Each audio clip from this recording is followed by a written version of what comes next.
Physical contact. In almost any sport you can think of, it's a big part of the game. The pile-ups, the body checks, the spills and crashes, the spectacular falls, and the crunching tackles. All of it part of the game. And for all of the fans, it's the best part of the game.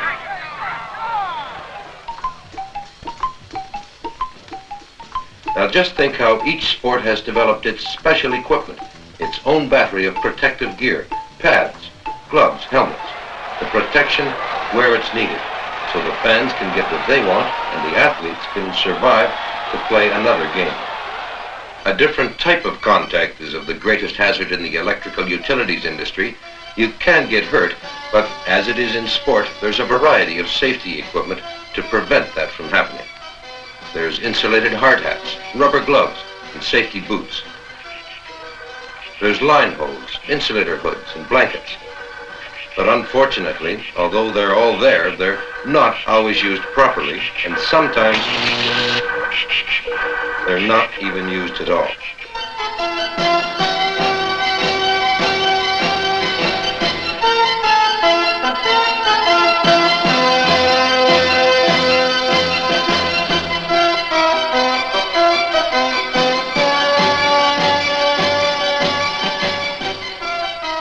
This is the headquarters of the Electrical Utilities Safety Association. Here we have the equipment and the facilities to teach people to do their job and to do it safely.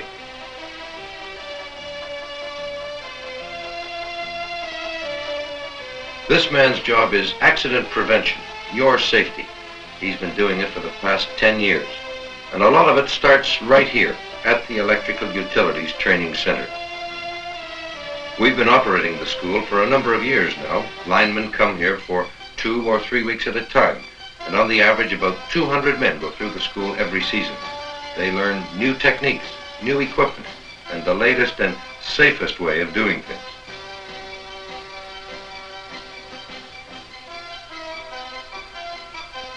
Part of the work is done here, but a big part is out in the field, where accidents happen. The job is to cut down on those accidents, which usually means we've got a selling job to do, to convince you that new rules are designed not to slow you down, but to keep you from getting hurt. This time, what we're selling is the new ground-to-ground rubber glove rule. We didn't just think it up for the fun of it. There were reasons for it. The breakdown for the year is as follows. There were 1,500 reported accidents. Well, it's anybody's guess how many weren't reported. There were 275 lost time accidents, and there were 3 fatalities. Let's talk about those fatalities.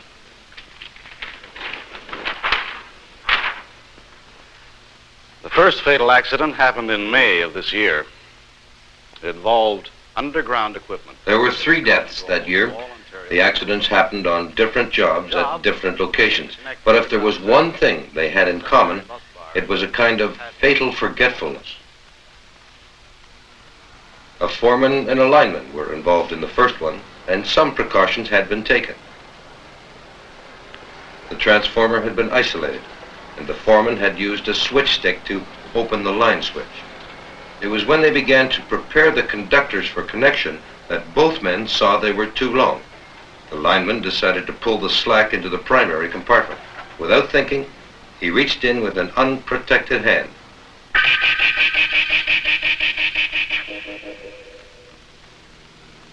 And in the second case, too, the linemen felt they had taken necessary precautions.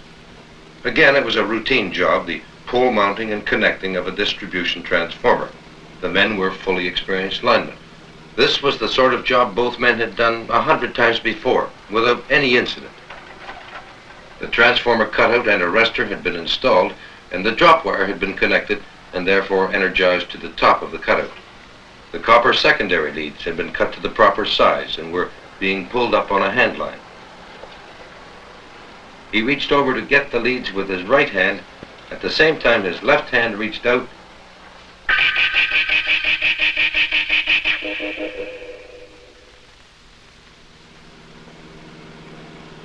The man involved in the third accident knew that a bus bar in a substation was overheating badly. He had tested with the stethoscope for potential. He then decided to check the current. Without thinking, with his bare, unprotected hand, he reached in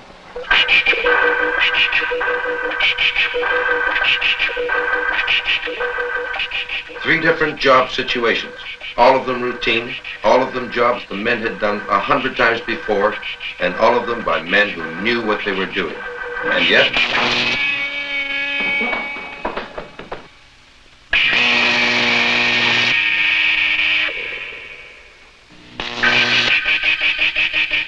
three fatalities caused by simple human forgetfulness. Three fatalities which should never have happened. To prevent accidents like these from happening, the rules were changed to further remove the danger of simple human forgetfulness. Well, it's essentially the same, as direct and clear as we can make it. Employees shall wear rubber gloves of the appropriate rating with leather protectors when unlocking and opening doors, removing covers, panels. While any employee is climbing or is upon any pole or structure carrying any wires that could operate or be alive at a potential below 15 kV. Rubber gloves with protectors shall be put on. The ground-to-ground and lock-to-lock rubber gloves rules boil down to one simple life-saving idea. Wear your rubber gloves from the start of the job to the end of the job. It seemed a perfect solution, a way of avoiding a wide variety of accidents on the job. Now the job was to convince both the linemen and the brass that it really was a perfect solution. Not everyone agreed. In fact, we've heard just about every excuse there is. In the old days, a pair of rubber gloves were about as flexible as a pair of wooden shoes, and you'd think they were still made that way to hear some of the arguments that guys have put up. They make my hands sweat. They're too clumsy. I'm willing to put them on, but I only want to put them on when I have to. I mean, when you look at the modern glove, it's light in weight. It comes in various sizes, and it's even been designed to fit the curve of your hand. And yet we still hear the old complaint about how they slow me down. And we've heard that complaint from experienced men, men who ought to know that not putting them on can slow a lineman down for good. The problem doesn't end with convincing the linemen. We still have to convince the managers. Most managements cooperate right away, but others, well, a few of them aren't always convinced until we can really prove the point. Some of them insist that the new rule isn't necessary, that their crews are experienced men who follow the old rules right to the letter, every step of the way. Generally, a quick look around will turn up something that's not being done according to any rules, which helps to convince a man that his crews can have all the experience in the world, but that they're still human. And that means they can still make that one human, fatal mistake. But all in all, we're optimistic. More and more experienced men are using the new rule because they know it can be a lifesaver. And as far as new men coming onto the job, they learn good work habits right from the start. They use the new rule automatically.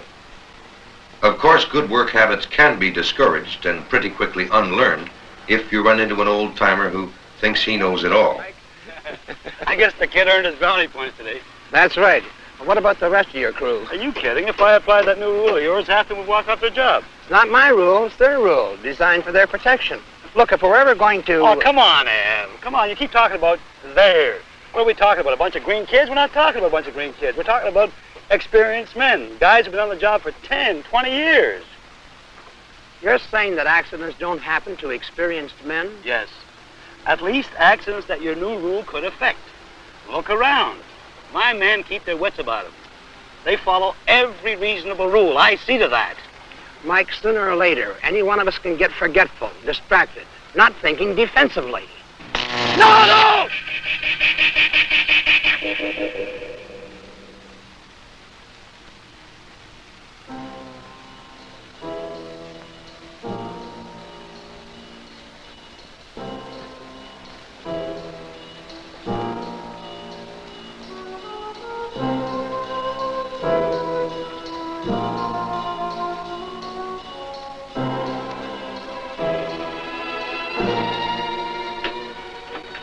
XLC Mobile 1 to Service Center. XLC Mobile One Service Center.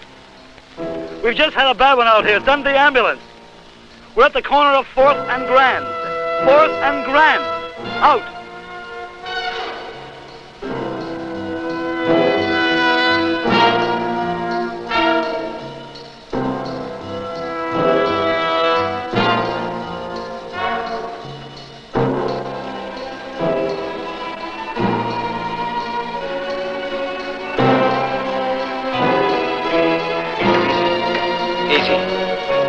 Ease him.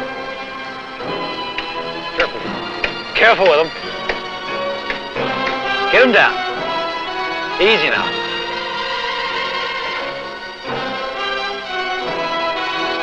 Check and see if there's anything in his mouth.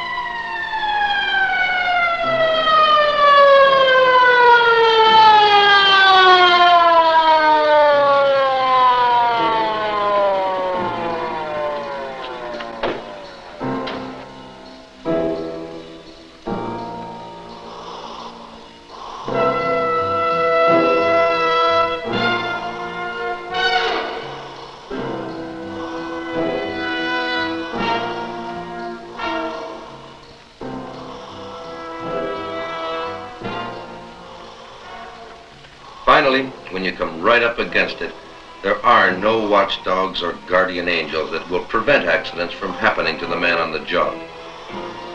Only he can do that. He's got to make the decision. He's got to recognize that nobody is ever alert 100% of the time.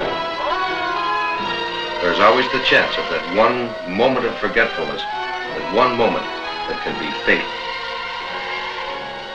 Nobody dreamed up the ground-to-ground rule to make your job harder. It's there to save you from accident, maybe even to save your life. So use it. See that you wear nothing that might damage the insulating quality of your gloves.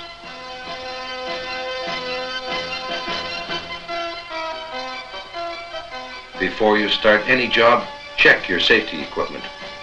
Check it thoroughly.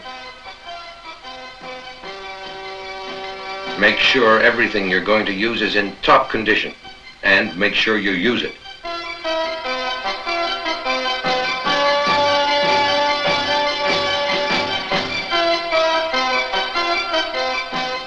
Check your tools, and use only those that are safe and approved for the job you're doing.